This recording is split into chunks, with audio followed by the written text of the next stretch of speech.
First of all, I would like to thanks to the grace of heaven, the virtue of our holy teachers, and the mercy of Lao Qianren and Qianren, and Tao transmitting masters, and all of you to give me this opportunity to share the Great Learning 6 with you. I have introduced the evolution of Confucianism in my previous lecture. Let me do a quick review here. During the spring and autumn period, both Confucianism and Taoism emerged as significant schools of thought. Confucius, the founder of Confucianism, introduced key principles like Ren, benevolence, Li, propriety, and Xiao, filial piety, which became the foundation of his teachings. During Warring State period, Mencius and Xunzi further developed Confucian thought, while the 100 schools of thought flourished and contended. Moism and legalism had considerable influence on Confucianism. I did a few comparisons between Confucianism and Taoism, Mencius and Xunzi, Moism and legalism. If you are interested in it, please go to the YouTube video I uploaded earlier. In Qing Dynasty, legalism dominated, leading to the burning of books and the burying of scholars, which dealt a severe blow to Confucianism and other schools of thought from the Warring States period. During Han Dynasty, Confucianism was elevated to the status of the official ideology through the policy of revering Confucianism exclusively, and it gradually became the core content of the imperial examination system. In Wei, Jing, and Northern and Southern dynasties, Buddhism and Taoism flourished, while Confucianism declined in influence. However, its doctrines had already been deeply embedded in Chinese culture and folk traditions. From the Mid-Tang period onwards, there was a revival of Confucianism, and its influence began to grow again. In Song Dynasty, the resurgence of Confucian thought led to the rise of Neo-Confucianism, with thinkers such as Zhu Xi refining and expanding its doctrines. Confucianism reached a new peak. In Ming Dynasty, Wang Yangming further developed Confucian thought through his theory of Xinxue, school of mind, emphasizing the unity of knowledge and action. In modern era, Confucianism has had a profound impact on modern China and neighboring countries, and it continues to play a role in contemporary society. We have covered the Chapter 1 and Chapter 2 last time. Chapter 1 talks about the first guiding principle, manifest innate bright virtue, 明明德. And Chapter 2 talks about the second guiding principle, renew people, 清明. Now we will go into the Chapter 3, attain supreme good. Before going to the text of the Chapter 3, I would like to review the meaning of the keyword 止 again. In Chinese, 止 often means to stop, but here, it doesn't mean stopping. It means reaching or attaining. Therefore, 止 in 止于至善 can be translated as attain. But in a deeper sense, we should interpret it as to attain and keep in supreme good. This is the complete meaning of the character 止. I remember the first time I studied the Great Learning was in high school. My Mandarin teacher, when teaching this text, emphasized this point. I still remember and that was nearly 40 years ago. When seeing the character "zhi" here, even for native Chinese speakers, they might misunderstand it as meaning stop. Before attaining supreme good, we cannot stop. We should keep working hard to achieve.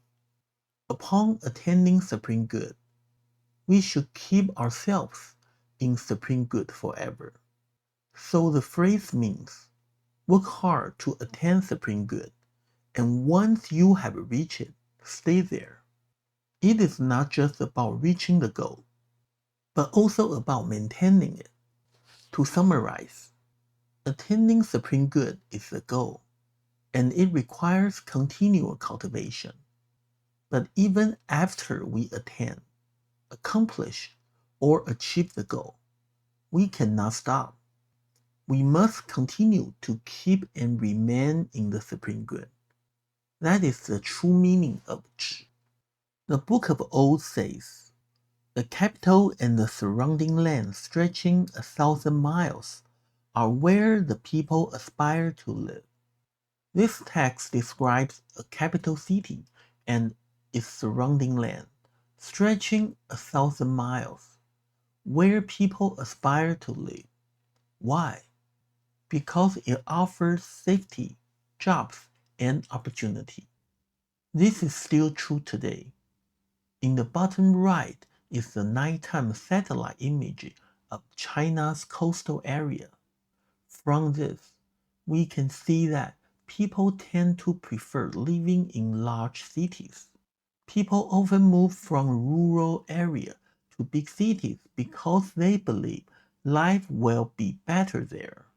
Here, in the Great Learning, it shows that people flock to the capital or big cities today as they seek the best place to live. It also says, "The chattering yellow birds know to perch in the quiet corners of the wooded hills." Then, the text uses a metaphor. Even little birds know to perch in quiet and safe corners of the hill. Confucius remarked, "Even a little bird knows where to rest."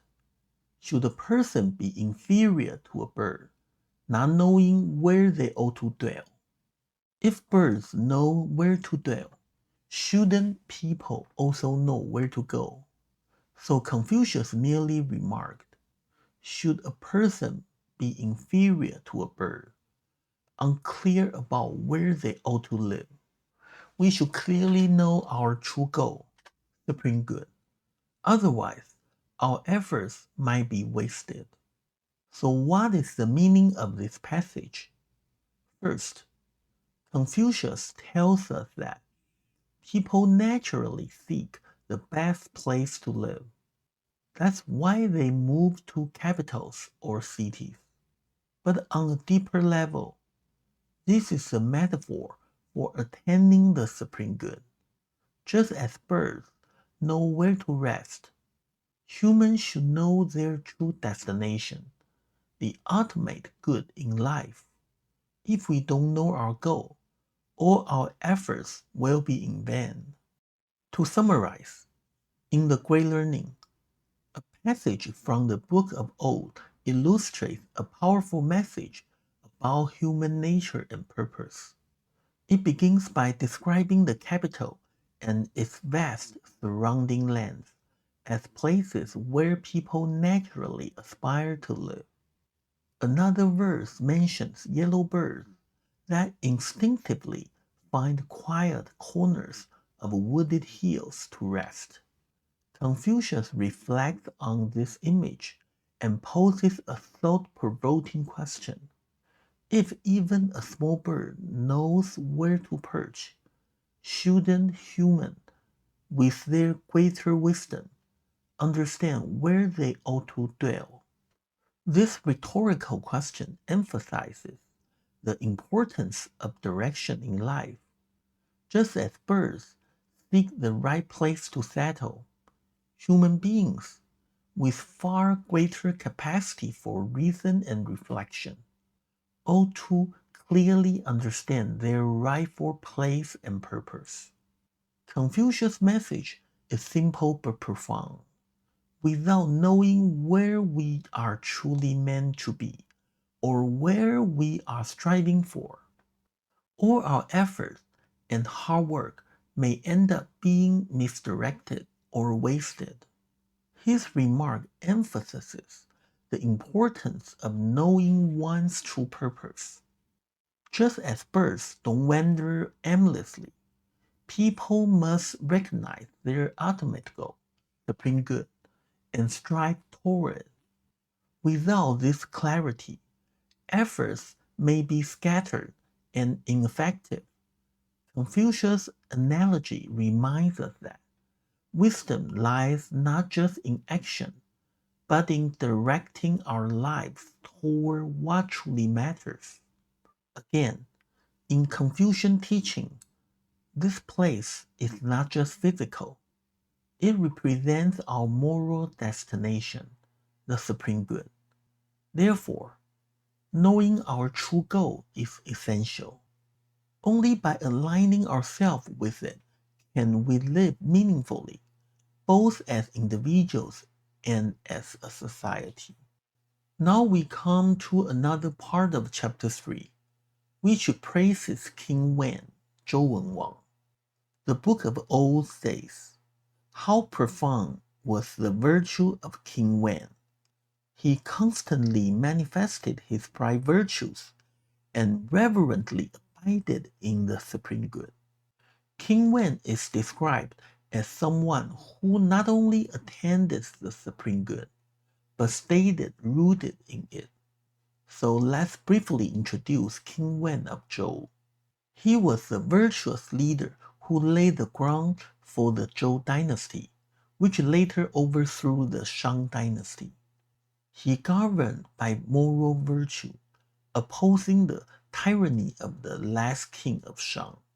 He is one of the greatest examples of a benevolent ruling, 仁政, and was often praised by Confucius and later thinkers like Mencius. He is honored as the ruler who received the heavenly mandate, not just because of his power, but because of his virtue. He also contributed to the Book of Changes, 易经, helping develop the order and the meaning of the 64 hexagrams, as well as the moral philosophy behind it. Confucius praised him as the ideal sage king. This text shows how King Wen abided by each of his roles, or faithfully fulfilled the different roles throughout his life. As a ruler, he abided in benevolence. As a minister, in reverence. As a son, in filial piety. As a father, in loving kindness. And in dealing with the people, in trustworthiness.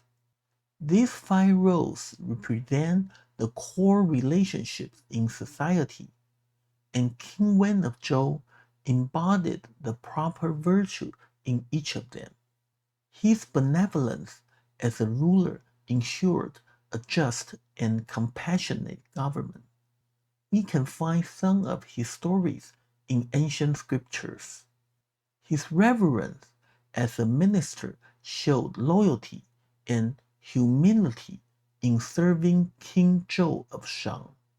One of the most striking examples is King Wen's response when King Zhou of Shang ordered him imprisoned. King Wen chose to be confined in the fortress of Youli for 7 years and did not resist or even escape. His filial piety as a son upheld the moral foundation of the family. King Wen is well known as a filial son. His love as a father guided the next generation with care and wisdom. His 2 sons, King Wu and the Duke of Zhou, inherited his moral character and carried out his grand vision. King Wu overthrew the tyrannical Shang dynasty and established the Zhou dynasty based on righteousness, while the Duke of Zhou acted with the great loyalty and selflessness, assisting his nephew, the young King Chen, Zhou Chengwang, in governing the empire and solidifying its foundation. Their actions reflected the values their father instilled in them, ensuring that the legacy of virtue and good governance continued into the next generation.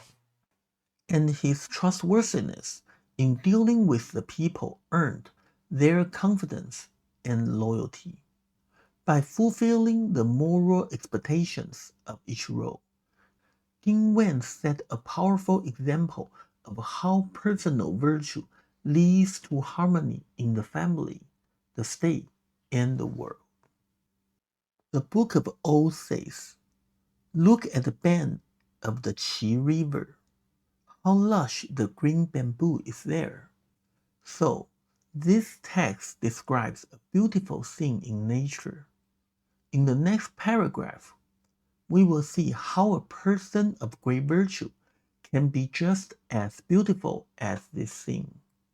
The main idea here is the beauty of a virtuous person is like the beauty of nature. Now this part describes a person of great virtue, how he learns and how he cultivates himself. Here is Duke Wu of Wei, an elegant and refined gentleman. It doesn't say who this person is directly in the Great Learning, but many believe it is referring to Duke Wu of Wei, Wei Wugong, a noble and elegant gentleman. His learning is like repeatedly cutting and filing bones to make it delicate. His way of learning is like cutting and filing bones, cutting and filing again and again to make them delicate.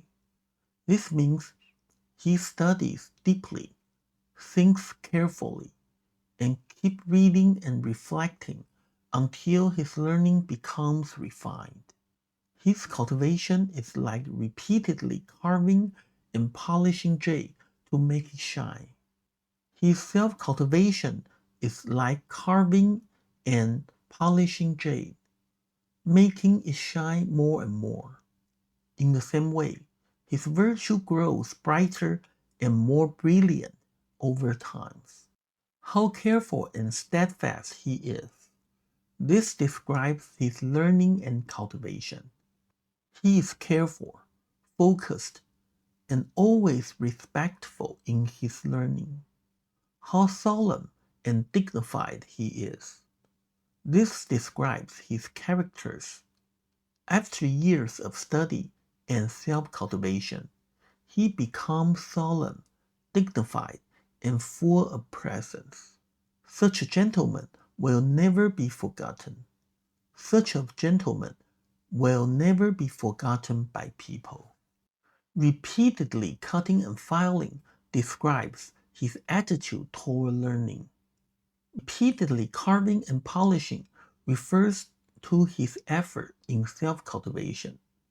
Careful and steadfast reflects his cautious and reverent attitude toward cultivation. Solemn and dignified conveys his majestic and awe-inspiring presence. Such a gentleman will never be forgotten, means that his profound virtue has reached the state of supreme good, and thus the people will never forget him. Why will such a person never be forgotten? Because he reaches the highest level of goodness, the supreme good. If a ruler achieves this level of virtue, the people will remember him forever. To summarize it, this passage talks about Duke Wu of Wei. He is a great example of a true gentleman. His learning is like cutting and filing bones, careful and detailed. His self-cultivation is like carving and polishing jade. He keeps improving himself. The text says he is careful and steady. This shows he respects the path of self-cultivation. It also says he is solemn and dignified. This means he had a strong and noble presence. In the end, it says people will never forget him. Why?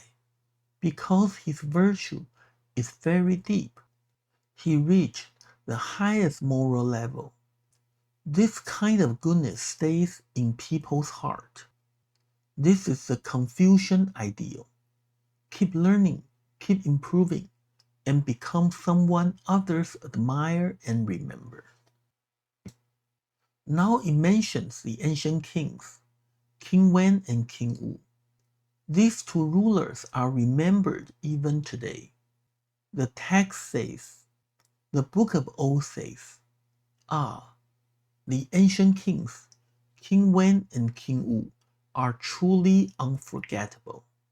If a ruler honors the virtuous and cherishes his king, enabling the people to flourish in joy and prosperity, then even long after his passing, he will not be forgotten. If a ruler honors the virtue and wise ministers and helps his people live in joy and prosperity, then even after his death, he will not be forgotten. We have already talked about King Wen, so now let's look at King Wu, Zhou Wang. King Wu was the one who overthrew the Shang dynasty. He ended the reign of the last Shang ruler, Zhou Wang, and founded the Zhou dynasty. He also established the feudal system, granting land to loyal nobles and family members. He began to develop the Zhou rite music systems, which were later completed by his younger brothers, the Duke of Zhou.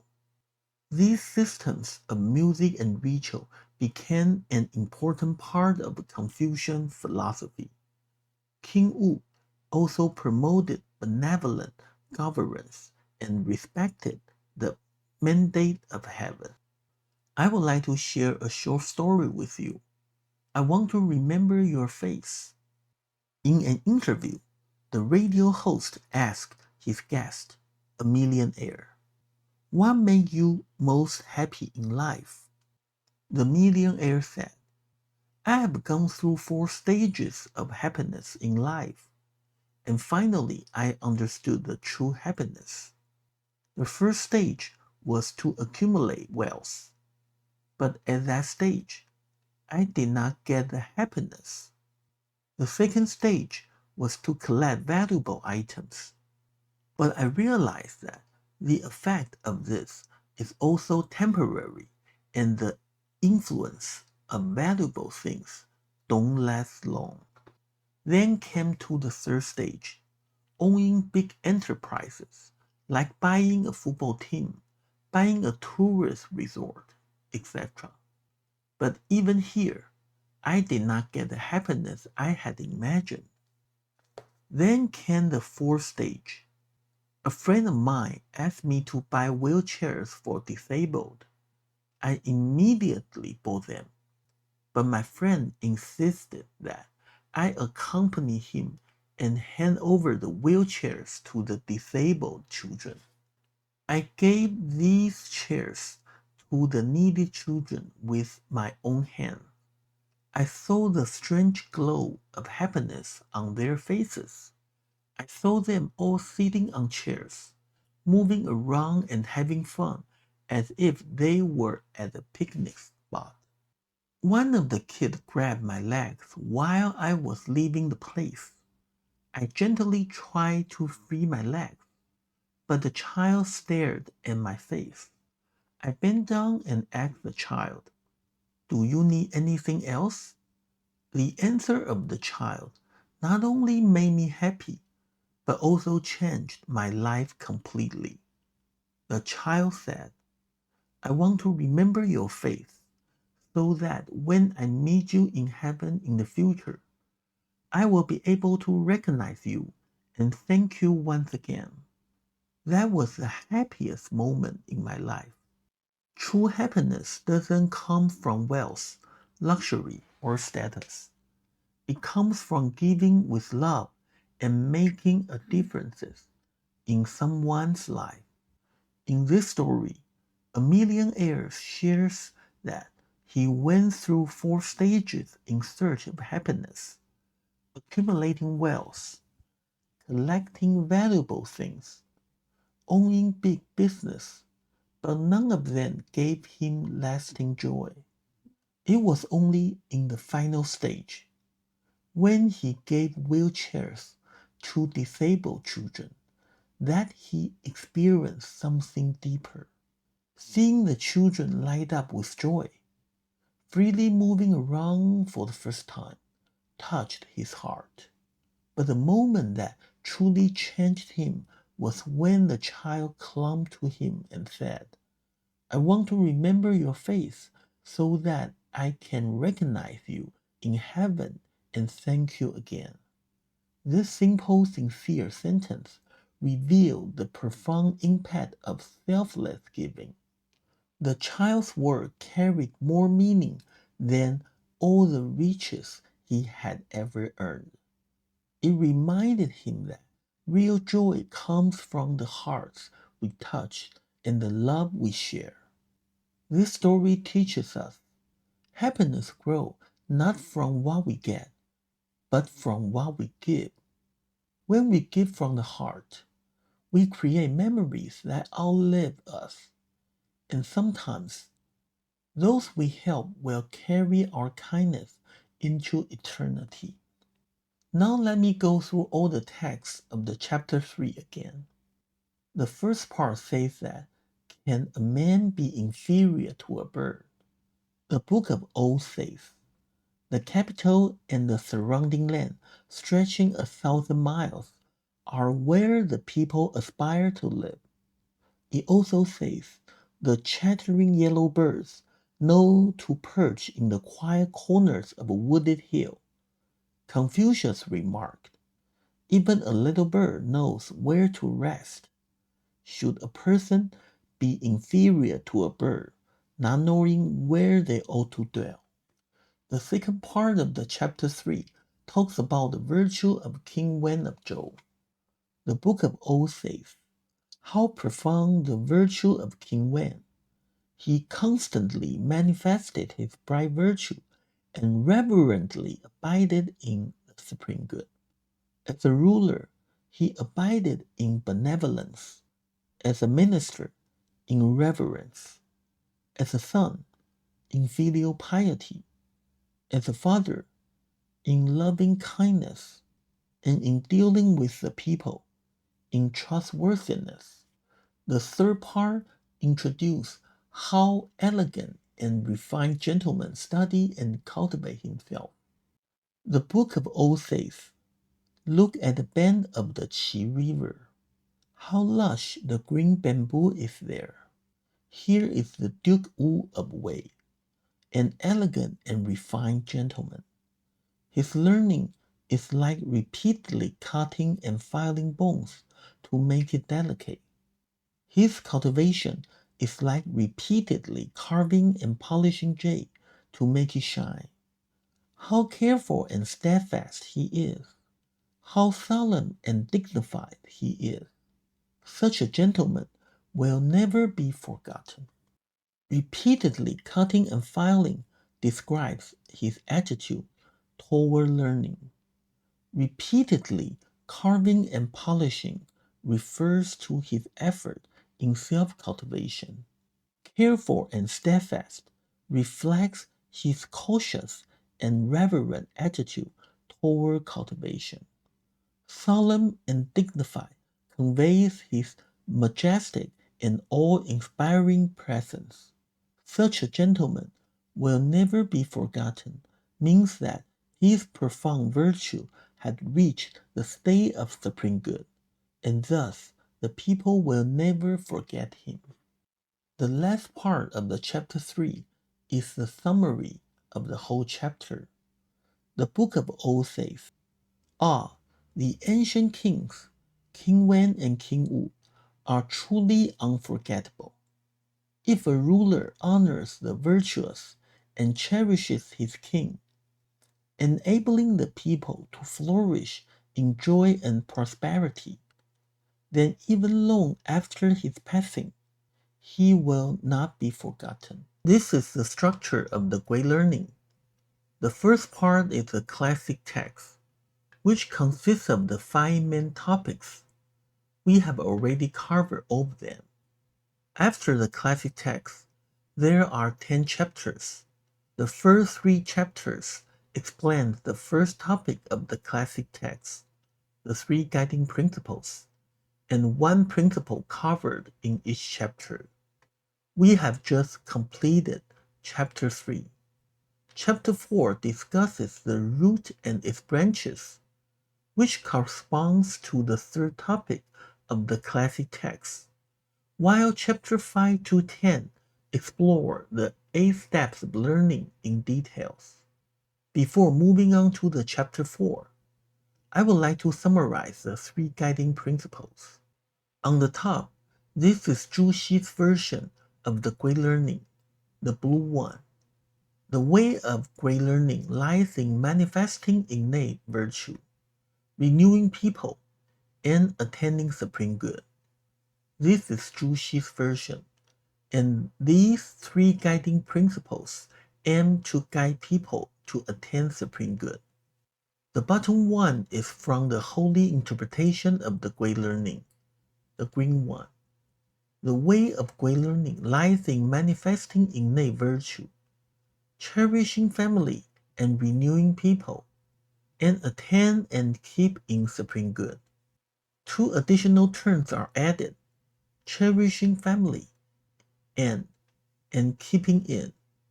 Moreover, in attaining and keeping in supreme good, we are not only strive to attain supreme good, but also maintain in the state of supreme good after we have reached it.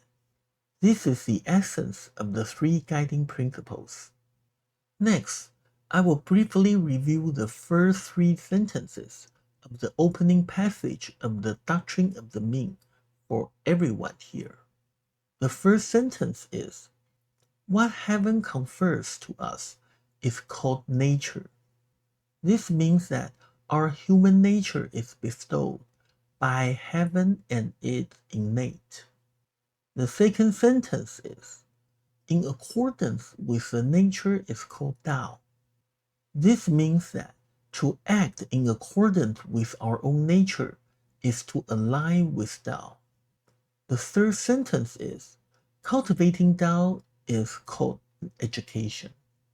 This means that the teachings of sense lies in first making people understand what the Tao is, and then guiding them onto the path of cultivating Tao. Thus, the opening passage of the Doctrine of the Mean first introduces nature and Tao.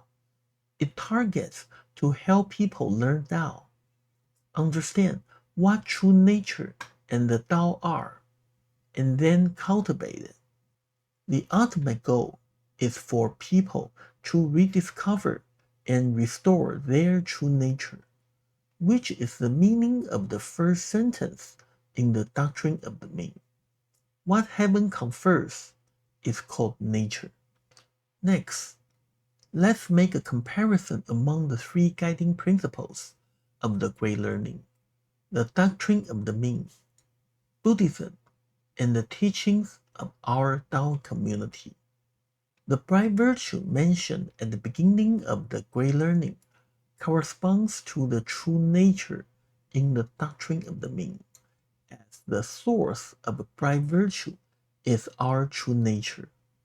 In Buddhism, this true nature is referred to as Buddha nature, both referring to the same thing. Now we know bright virtue. Let's move to manifest bright virtue, which means to reveal our inner bright virtue. This corresponds to the second sentence in the doctrine of the Ming. In accordance with the nature is called Tao. When we reveal our true nature, it is the manifestation of Tao. Achieving this is called self-enlightenment in Buddhism, which means reaching enlightenment. Therefore, bright virtue and manifest bright virtue refers to true nature and self-enlightenment, which is called inner cultivation or cultivating inner virtue in our temple. So, how to cultivate inner virtue? Some examples are listed below. First, we must learn the teachings of the saints and Buddhas and work hard to correct our shortcomings and eliminate our bad temper so that our words and actions align with the Tao, ultimately enabling us to restore our true nature. This is manifesting bright virtue, which is equivalent to the second sentence of the doctrine of the Ming. In accordance with the nature is called Tao, and it also corresponds to self-enlightenment in Buddhism. Next, let's check renewing the people. In addition to renewing people, we can include cherishing family. This part corresponds to the phrase, cultivating Tao is called education in the doctrine of the Ming. Once we are enlightened, we should also help others reach enlightenment, guiding more people to learn and cultivate Tao. We should not only cultivating ourselves, but also help others cultivate themselves. Only then can we ultimately attain supreme good. This corresponds to the final sentence in the doctrine of the Ming. The manifestation of heaven is voiceless and smellless. This is ultimate. In Buddhism, this state is known as perfect enlightenment. The renewing the people in the Great Learning. Cultivating Tao is called education in the doctrine of the Ming, and enlightening others in Buddhism are collectively referred to as external cultivation or accumulating merits. In our temple, external cultivation includes financial contribution, dharma contribution, and voluntary contribution. Thus, when we both cultivate our inner virtue and accumulate merits well, we will attain supreme good, which corresponds to the Buddhist perfect enlightenment, attaining Buddhahood or sainthood. The three guiding principles have corresponding concepts in both the doctrine of the Ming and Buddhism. In brief, it is about cultivating oneself internally and enlightening others externally. When we achieve this to the utmost, we can attain supreme good. Let's compare the three guiding principles of the Great Learning with the first three sentences of the doctrine of the Ming. The three guiding principles of the Great Learning represents a bottom-up approach to cultivation, mainly targeting self-cultivation. It begins with manifesting innate virtue, where one first cultivates their own virtue, then focus to renewing the people, influencing and guiding others toward Tao, and ultimately attain supreme good. This describes a process of a person starting with cultivating inner virtue, extending to external moral actions, and eventually returning to the Tao. On the other hand, the first three lines of the doctrine of the Ming emphasize the teachings of saints and sages, adopting a top-down approach. Since saints have already understood their true nature and are enlightened to Tao, they first teach people what Tao is and what their true nature is. They manifest this true nature, which is what we call virtue. Sense take Tao as the foundation and virtue as the starting point to guide all beings in cultivating Tao, enabling everyone to ultimately become sense or sages themselves. The teachings of the doctrine of the Ming stress that the guidance of sense is based on Tao. Sense understand about Tao and their true nature and constantly manifest their true nature. They promote virtues, which is the manifestation of true nature, and the method of cultivating Tao to all beings, helping them return to Tao, attain Zenhood through the cultivation of Tao. Therefore, we can see that the Great Learning and the doctrine of the Ming share the same principles, but emphasize different directions. One focuses on personal cultivation from the bottom up, while the other emphasizes the top-down education of sense. One emphasizes the foundation of self-cultivation, while the other highlights the roots of sense education. Therefore, we can say that the Great Learning emphasizes virtue, while the doctrine of the Ming discusses the Tao. This slide illustrates the key points we just mentioned. The three guiding principles proposed in the Great Learning takes a bottom-up approach for cultivation, starting from manifesting innate virtue, renewing people, and ultimately attain the supreme good. It mainly focuses on self-cultivation. On the other hand, the first three sentences of the doctrine of the Ming adopt a top-down approach for education. It begins with the Tao, guiding people to understand what the Tao is and what their true nature is, so they can act in accordance with their true nature and ultimately attain supreme good. The education in the doctrine of the Ming is based on Tao to spread virtue, which is the manifestation of Tao, and return to Tao through cultivating virtue. This is how Confucius and Sense educate people. We have just finished the first three chapters. The next chapter, chapter 4 of the Great Learning, talks about the root and its branches.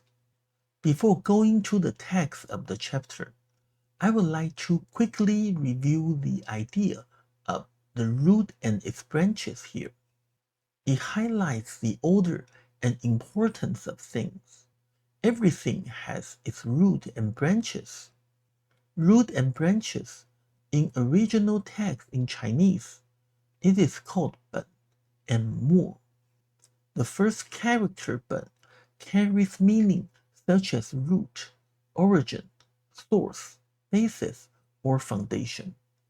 It represents the starting point or the core from which all things grow, and it is the root here. The second character "mo" refers to final, last, or end, and can even mean something insignificant. Essentially, it represents the outward development or the extension of the root, and it is called branches here. In Chinese culture, there is a deep understanding of the relationship between the root, 本, and the branches, 末. This concept helps us prioritize and understand the importance of different aspects of life and tasks. The root represents the foundation, the starting point, or the core of something. It is the source from which all things grow and develop.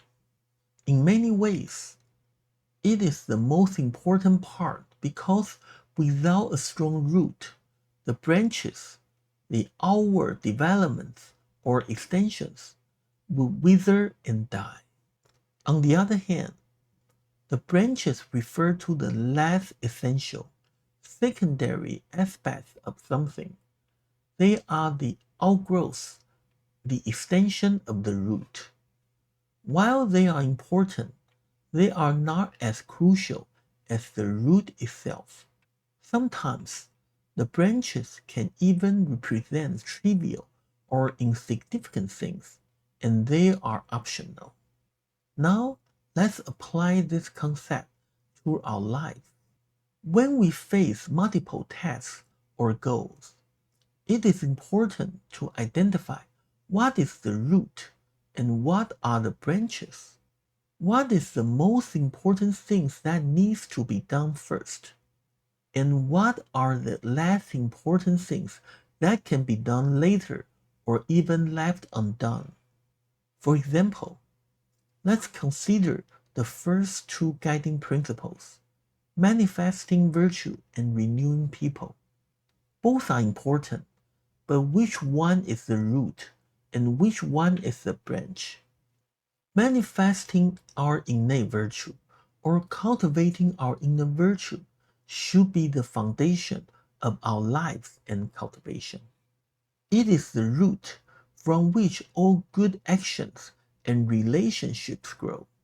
Without it, our efforts to renew people or introduce them to others would be hollow and unsustainable.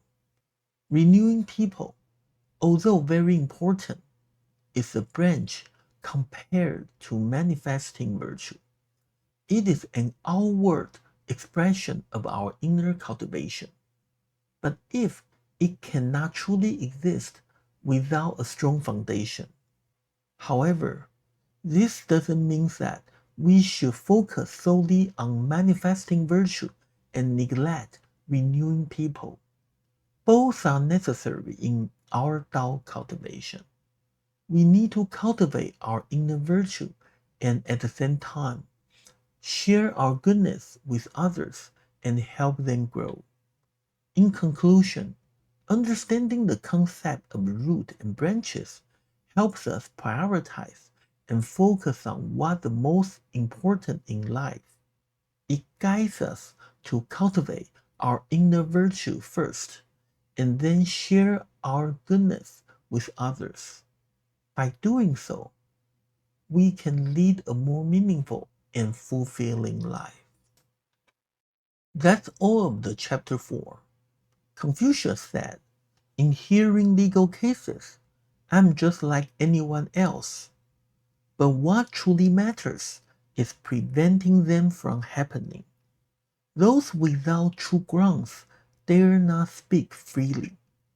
Make the people hold deep awe and respect for those who can manifest their bright virtue. This is called knowing the root. That's all of the chapter 4. Although the chapter may seem short, it is rich in meaning and contains a great deal of important content. Next, I will take a closer look and explain the key points in more details.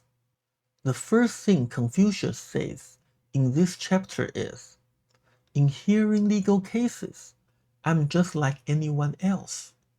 This means Confucius believes he can judge cases fairly, just like other good judges. He knows how to handle legal matters well and can apply the law justly. But that's not what he really cares about. What Confucius truly wants is for there to be no legal cases at all. That is the deeper message in the second sentence. It is not just about fixing problems, but about preventing them before they even begin. This tells us something important about Confucian thinking. It always looks at the root cause, not just the surface. Instead of focusing on punishment, it focuses on education and moral development. It is about building a society where people naturally choose to do right things, rather than fixing or punishing them after they have done something wrong. In the modern society, of course, having good judges is very important. They help keep order, protect rights, and make sure justice is done. But from Confucius' point of view, that is still secondary. If leaders guide people with virtue, and if citizens are raised and taught to be honest, respectful, and responsible, then the need for court cases becomes very rare. People will resolve issues peacefully or avoid doing wrong in the first place. That is why Confucius talks about knowing the root. The root is a well-ordered society built on moral values, where the law is not the first solution, but the last resort. But if we cannot reach that ideal, if conflicts still arise, then it becomes necessary to have a working and righteous legal system. And that system must be run by good judges so that justice is done fairly and consistently. Confucius is not against judges or the legal system. He just believes there is something even better, a society where justice begins in the heart of the people. I came across a short story about bamboo, and I would like to share it with you as a complement to the root and its branches. A farmer got some bamboo seeds from a friend, and he scattered them in the wasteland near his farmland. He had no experience growing bamboo. Of all the seeds he planted, only one sprouted, but he was still delighted. He watered and fertilized it regularly. Days passed, then weeks, then months. What disappointed the farmer was that the bamboo seedling still showed no signs of growth, even as the warm grass and surrounding shrub grew over 1 meter tall. In the second and then the third, despite abundant rain and sunshine, the bamboo seedling remained unchanged. In the 6 years, after a spring rain, the farmer passed by the wasteland, and he was stunned to see a bamboo shoot standing over 1 meter tall. He wondered how it could suddenly grow after 5 years of complete stillness. Even more astonishing, just a month later, the once barren land had transformed into a flourishing bamboo grove. Curious, the farmer took a shovel and began digging into the soil. To his surprise, he discovered that underground, the bamboo's rhizomes had spread across the entire area. It turns out that during those 5 seemingly quiet years, although nothing appeared to be happening above ground, the roots had been steadily growing and expanding beneath the surface. This is nature's remarkable bamboo theory. The reason a bamboo seedling appears not to grow for 3 to 5 years is that during that time, it is quietly developing in ways that are not easily seen. It focuses on building an extensive root system, spreading more than 10 meters wide and reaching nearly 5 meters deep into the ground. Its goal is to claim underground territory and secure limited resources before rising above the ground. Each year brings correction. Each year brings a rainy season, and the bamboo could grow then, but it doesn't. It waits. It waits for the perfect moment. And when that moment comes, it shoots upward at an astonishing rate of 1.8 meters per day for 15 straight days, eventually reaching a height of 28 meters, becoming the undisputed giant of the once barren land. During those 15 days, plants with a 10 meters radius seem to pause their own growth, as if silently watching the bamboo rise nearly 2 meters a day. This is why we rarely see bamboo wither. It prepares in silence, then soars with brilliance. The success of many people doesn't happen overnight, but as a result of steady accumulation over the years, finally blooming in a single brilliant moment. Sometimes success really doesn't seem to arrive suddenly, but if the person is not well prepared, that kind of success may be like fireworks, bright for a moment, but unable to last. True success is more like bamboo. In its early years, bamboo shows little visible growth. That is because it is working underground, quietly developing strong and far-reaching roots. Only when the roots are deep and stable enough does the bamboo shoot upward almost all at once, growing at an amazing speed. Each step of perseverance, even when it feels unnoticed, is building a strong foundation for future success. Lasting achievement comes through patience, preparation, and quiet strength. In Chinese, there's a term 厚积薄发, which means accumulate deep, unleash bright. We have just explained the first two lines and the final sentence from the text of chapter 4. In this passage, Confucius makes it clear that what he truly hopes for is a society where there are no legal cases at all. But how can that be achieved? If a leader governs with virtue, and if the people are raised and guided to be honest, respectful, and responsible, then the need for the court cases becomes very rare, as people will choose to do what is right on their own, resolve conflicts peacefully, and avoid wrongdoings in the first place.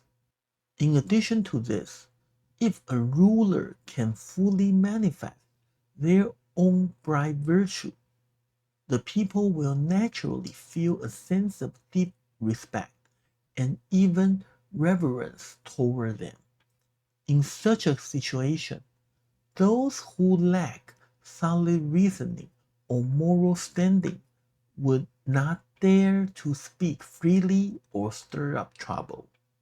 This is the society under an ideal ruler described in the third and fourth line of the chapter. It is a place where moral influence replaces legal enforcement, where people are inspired more by virtue than by fear of punishment. The fourth line of the chapter 4 makes the people hold deep awe and respect for those who can manifest their bright virtue. When a leader truly manifests their bright virtue and lives out moral values, their character becomes like a shining light for the people. This kind of personal example moves others more deeply than laws or commands ever could. Such a person does not demand respect, they earn it. People are not only willing to follow them, but they also feel a kind of inner reverence, knowing they are in the presence of someone upright, honest, and selfless. This kind of influence builds harmony in society from the inside out. That is the meaning of make the people hold deep awe and respect for those who can manifest their bright virtue. The third line of the chapter 4. Those without true grounds dare not speak freely. This means that when those without true grounds are facing the leader who can manifest their bright virtue, they will feel naturally restrained. It is not because they are silenced by force, but because the presence of virtue creates an atmosphere where only honest and soulful speech feels appropriate. When people see that the ruler stands firm on what is right, they will hesitate to speak falsely or stir up trouble without good reason. That is the meaning of the third line of the chapter 4. Those without true grounds dare not speak freely.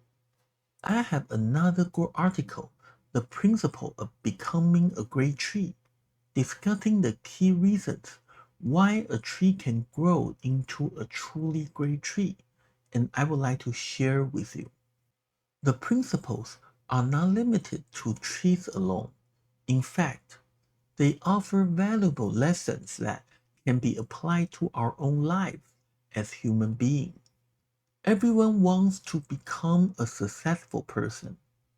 In this discussion, the image of a great tree serves as a symbol for a successful person.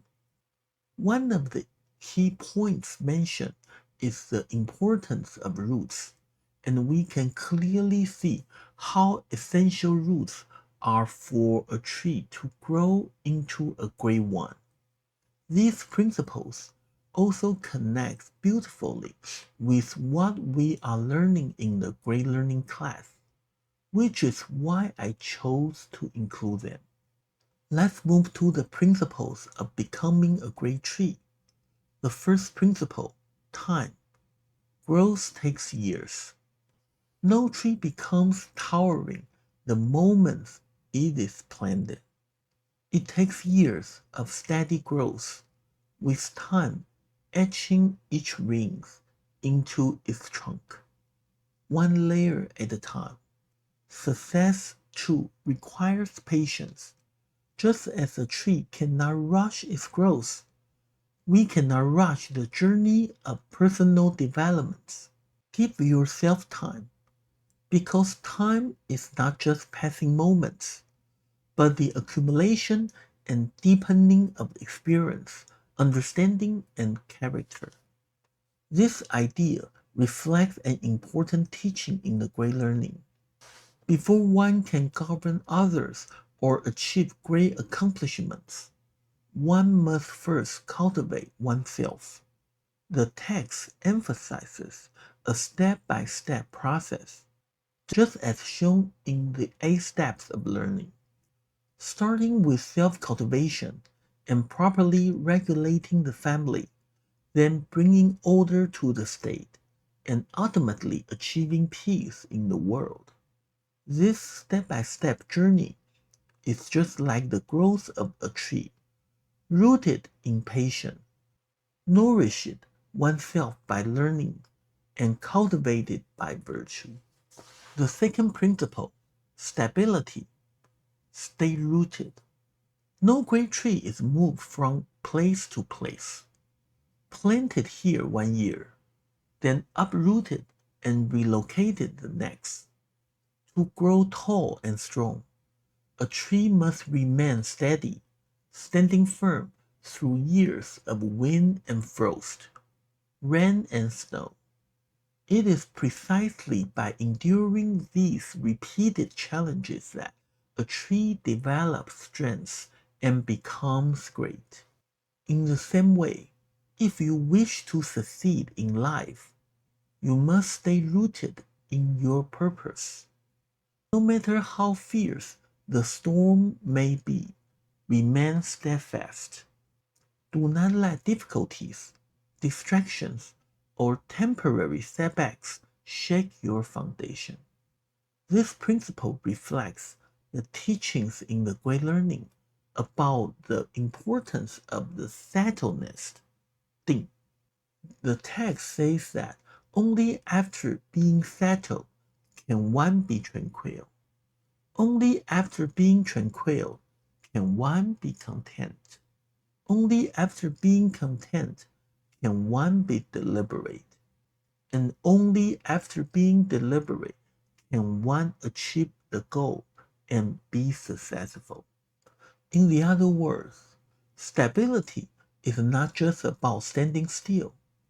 It is about being firm in your goals and values, steady in your direction, and consistent in your efforts. Hold on to your beliefs. Focus on refining your character. Build yourself from the inside out. With time, patience, and the inner strength, you too will grow and flourish just like the great tree. The third principle, deep roots. Build your foundation.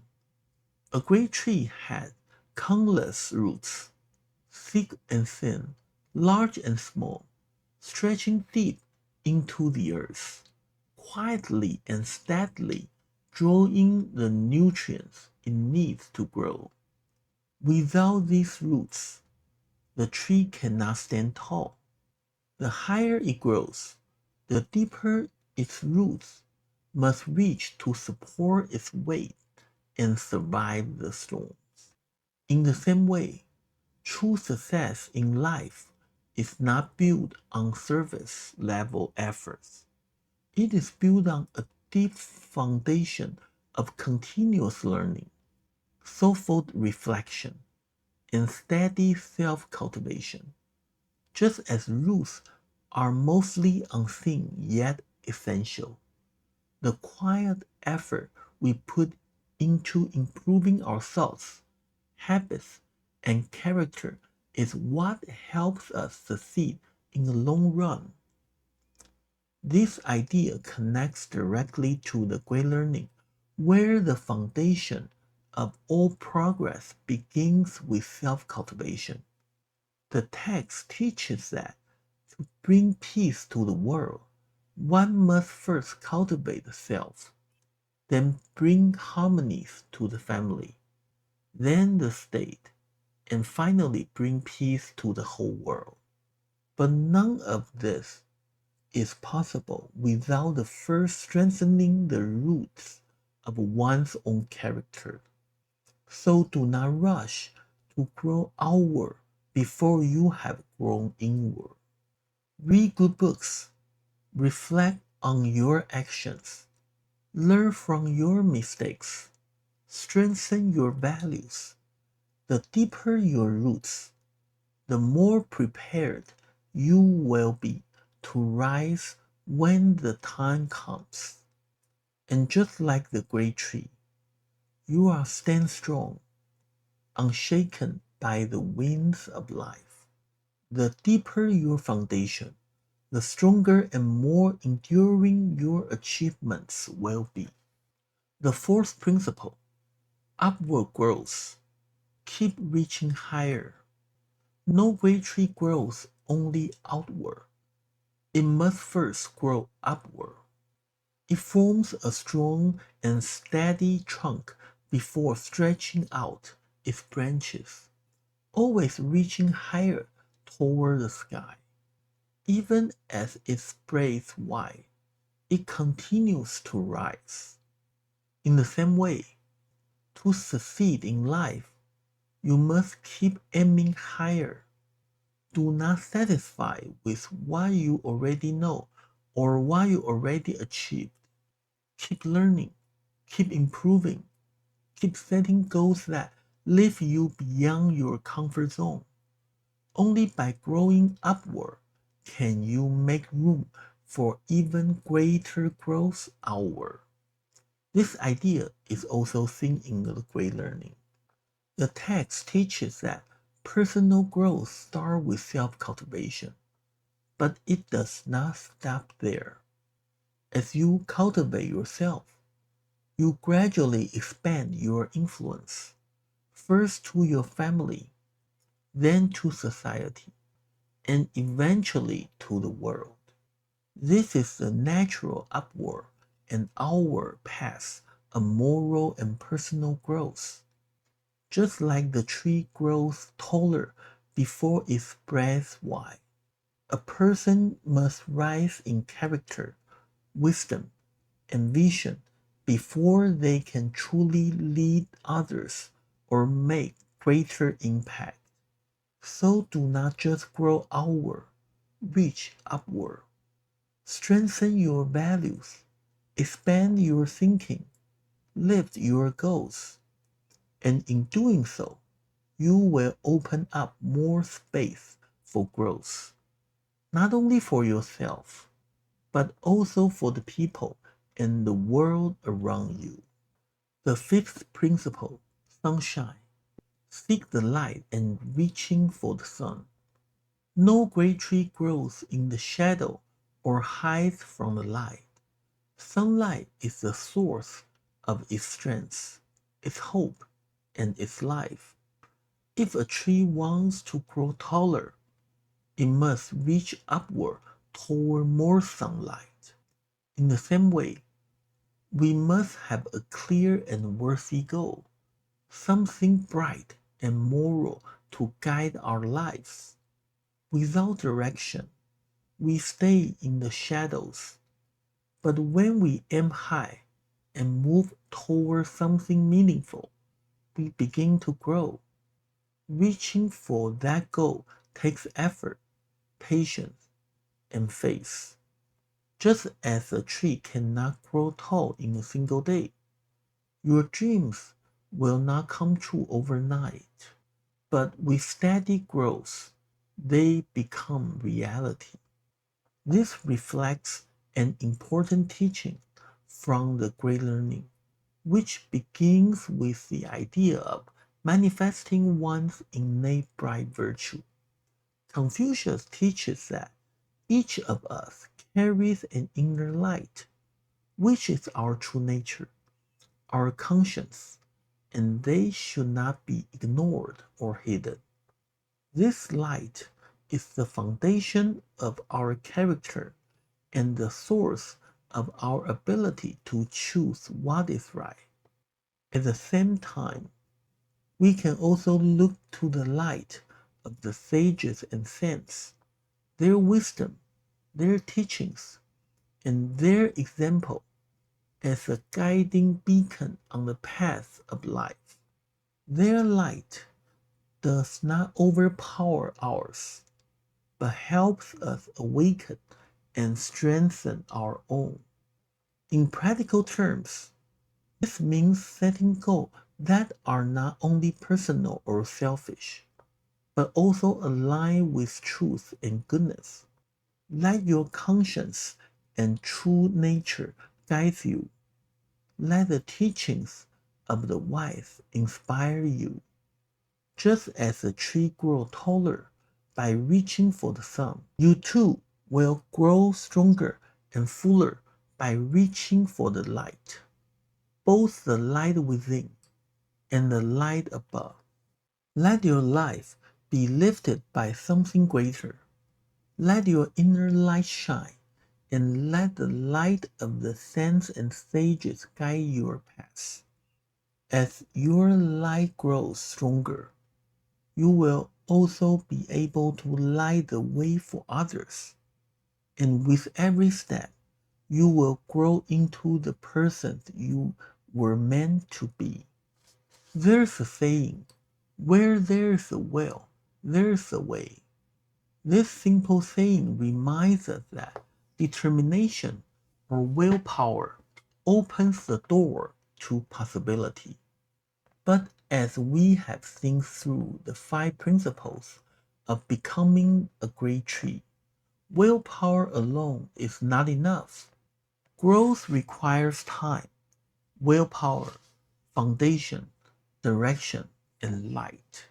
This course is not just about how to appear great in the eyes of others. It is about understanding how lasting greatness is built from the inside out. Like a tree, we must first take root.